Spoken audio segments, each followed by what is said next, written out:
Greetings, friends. A happy Tuesday. The word for today is challenge. And the word challenge is an integration of the Sabian symbol for today, where we are in this incredible month of Scorpio. And it's also bringing forward a really amazing and beautiful discussion we had last night in Circle around. And so the challenge is here's the challenge. The challenge is the level of mastery that we are reaching, where we are learning how to integrate our light and integrate peak experiences into our daily life, and the kind of weaving that needs to happen as we have a peak experience and then come down into another and a wave of needing to re-enter density, and then another peak experience, and then a wave of re-entering density.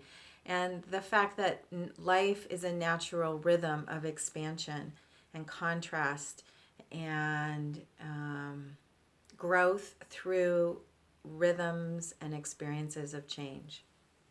And so what we're challenged with, and what the specific support we're receiving right now, is around the ability to use our emotional guidance system and our inner courage and will, and our ability to feel deeply, to use our inner strength in order to bring the light of what we know to be true into daily life, no matter what the challenge.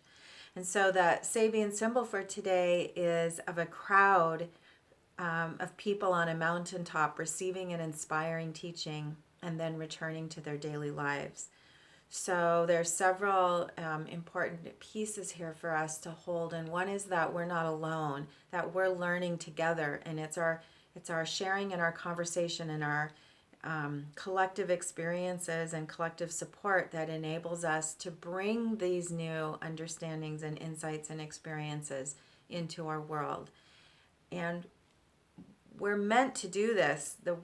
This is the world we came to. This is the realm in which we are sovereign, and the realm in which this world is the world that we are, that we came to serve. And our ability to be present here is the way we're of service. One of the reflections I had this morning in my own meditation was the reminder of how many of our non-physical friends talk about the strength of our species of humans, and how we are so unusual because we carry such a complex strain of complex lineages of so many star seeds and so many strains of royalty into this world of relative density. So we hold so much light.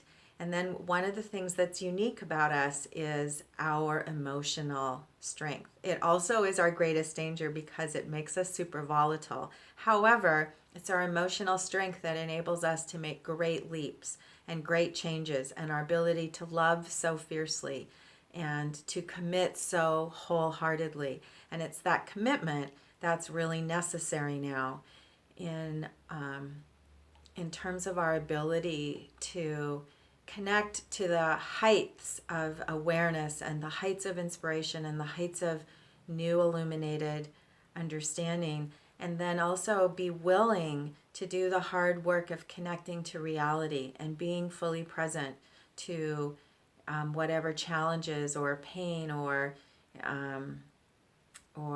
unexpected circumstances, whatever unfolds in our own life and in our ability to be of service to others.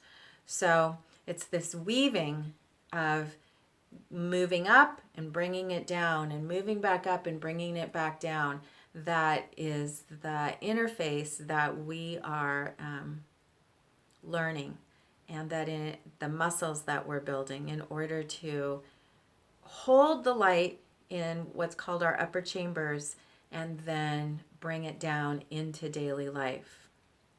So to close, I want to share with you a really beautiful synchronicity I had this morning in my personal practice earlier today.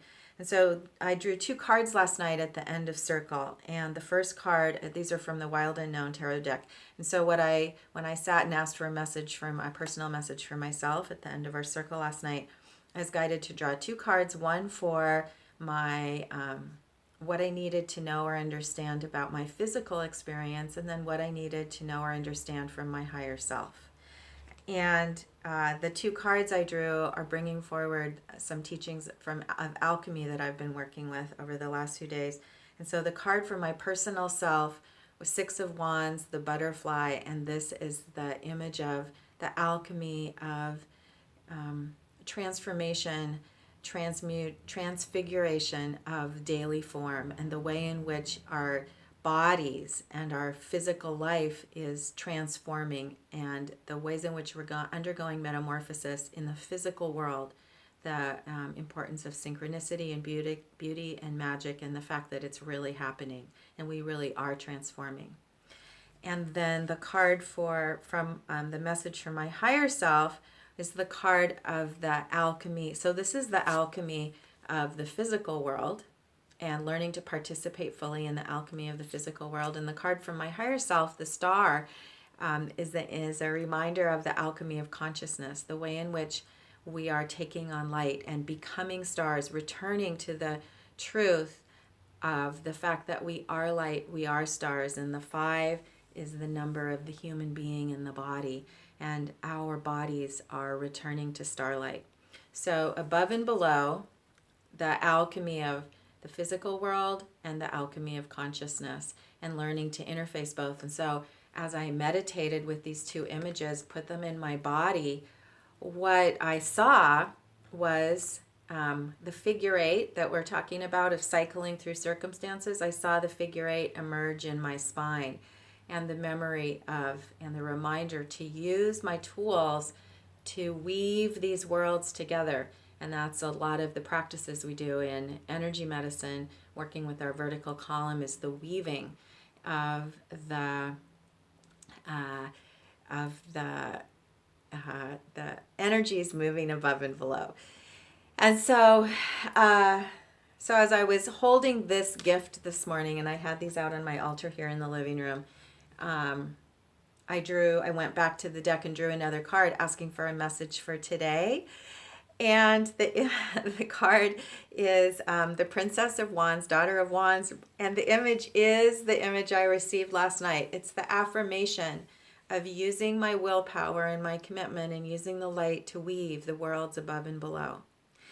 So I bring this message forward to you today and invite you to play with the magic of your own life and the truth of the support you are receiving from your higher self, and the nature of direct assistance and direct communication that is strengthening for us every day as we each learn how to bring forward and how to assimilate the challenge of the interface and the adventure of what we're here for. So I'm going to end with a practical message. I'm going to pull a card from the 4 Agreements deck for those of you who would like a practical anchor for today. The energetic anchor is to work with that interface of weaving the worlds above and below. And now the practical message is: take action on your ideas. Here's another synchronicity because I just shuffled the deck. This is the card I got this morning for myself.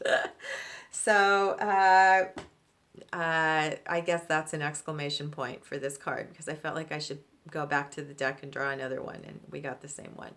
So we're in last quarter phase, moving into balsamic phase. It's time to commit and take action, and remember that you are part of a collective. And the more you can communicate your inspiration and give and receive feedback, the more your ideas and your inspirations will expand. So I love the image of the Eye of Horus here, reminding us that there is an overseeing guidance and an overseeing vision into which we can tap, the vision of harmony and unity that brings us forward and carries us on. So take action on your ideas. I'll read the back. Doing your best means to take action. You can have many great ideas in your head, but without action upon an idea, there will be no manifestation, no results, no reward. So always do your best. Take action on your ideas. Show up as the warrior of the heart, and have a fantastic day.